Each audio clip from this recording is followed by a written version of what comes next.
तेरा वचन मेरे पाँवों के लिए दीपक है और मेरे मार्ग का उजियाला है। तेरा वचन मेरे पाँवों के लिए दीपक है। पहला पाठ रूत का ग्रंथ अध्याय 2 पद संख्या 1 से 3, 8 से 11, अध्याय 4 पद संख्या 13 से 17 तक। अपने पति की तरफ से नओमी के बोअज नामक एक संबंधी था। वह एलीमेलेक के कुल का बहुत धनी मनुष्य था। मोआबिन रूत ने नओमी से कहा, मुझे खेतों में जाने दीजिए। जो मुझ पर कृपा करेगा उसी के पीछे पीछे सिल्ला बीनना चाहती हूँ। उसने उत्तर दिया, बेटी जाओ। वह गई और खेतों में फसल काटने वाले के पीछे पीछे सिल्ला बीनने लगी। बोअज ने रूत से कहा, बेटी सुनो, दूसरे खेत में सिल्ला बीनने मत जाओ, यहाँ रहो, मेरी नौकरानियों के साथ रहो। इसका ध्यान रखा करो कि किस खेत में फसल कट रही है और उनके पीछे पीछे चलो। मैं अपने नौकरों को आदेश दे चुका हूँ कि वे तुमको तंग ना करें। यदि तुम्हें प्यास लगे तो नौकरों द्वारा भरे हुए घड़ों में से पीने जाओ। रूत ने साष्टांग प्रणाम किया और कहा, मुझे आपकी कृपा दृष्टि कैसे प्राप्त हुई? मैं तो परदेशनी हूँ और आप मेरी सुधि लेते हैं। बोअज ने उत्तर दिया, लोगों ने मुझे बताया कि तुमने अपने पति की मृत्यु के बाद अपनी सास के लिए क्या क्या किया है।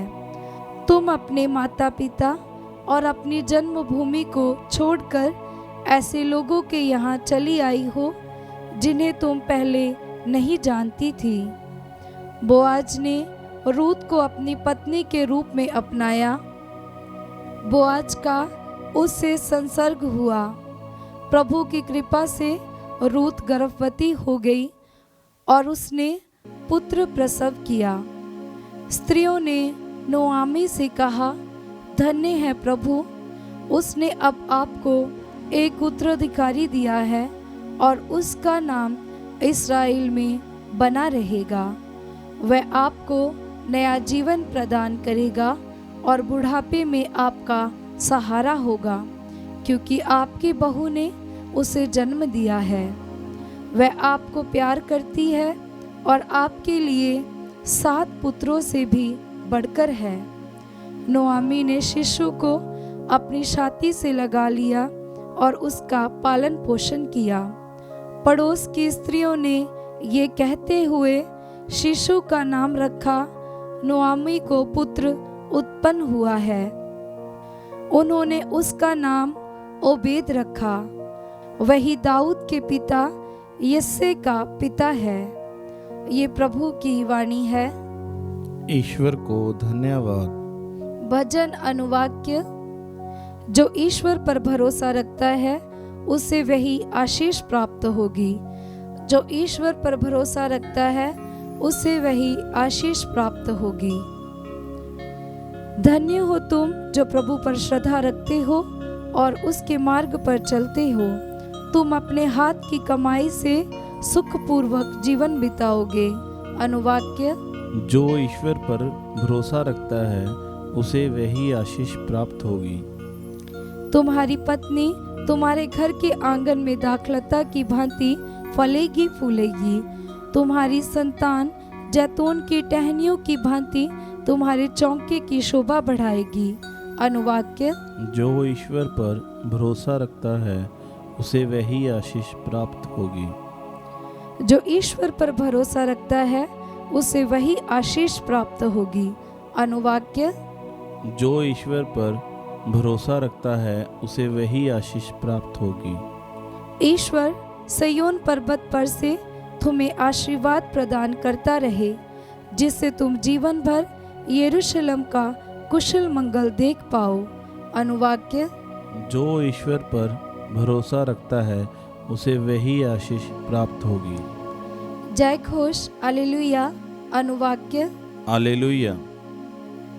तुम्हारा एक ही पिता है जो स्वर्ग में है, तुम्हारा एक ही आचार्य है अर्थात मसीह। अनुवाक्य। हालेलुया। पवित्र सुसमाचार संत मत्ती के अनुसार अध्याय 23 पद संख्या 1 से 12। यीशु ने जनसमूह तथा अपने शिष्यों से कहा, शास्त्री और फरीसी मूसा की गद्दी पर बैठे हैं, इसलिए वे तुम लोगों से जो कुछ कहें वह करते और मानते रहो, परंतु उनके कर्मों का अनुकरण ना करो, क्योंकि वे कहते तो हैं पर करते नहीं। वे बहुत से भारी बोझ बांधकर लोगों के कंधों पर लाद देते हैं, परंतु स्वयं उंगली से भी उन्हें उठाना नहीं चाहते। वे हर काम लोगों का ध्यान आकर्षित करने के लिए ही करते हैं। वे अपने तावीज़ चौड़े और अपने कपड़ों के झप्पे लंबे कर देते हैं। भोजों में प्रमुख स्थानों पर और सभागृह में प्रथम आसनों पर विराजमान होना, बाजारों में प्रणाम सुनना और जनता द्वारा गुरुवर कहलाना, ये सब उन्हें बहुत पसंद है। तुम लोग गुरुवर कहलाना स्वीकार ना करो, क्योंकि तुम्हारा एक ही गुरु है और तुम सब के सब भाई हो। पृथ्वी पर किसी को अपना पिता ना कहो, क्योंकि तुम्हारा एक ही पिता है जो स्वर्ग में है।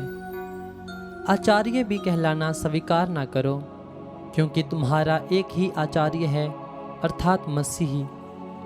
जो तुम लोगों में से सबसे बड़ा है वह तुम्हारा सेवक बने। जो अपने को बड़ा मानता है वह छोटा बनाया जाएगा, और जो अपने को छोटा मानता है वह बड़ा बनाया जाएगा। यह प्रभु का पवित्र सुसमाचार है। क्रिस्त की जय।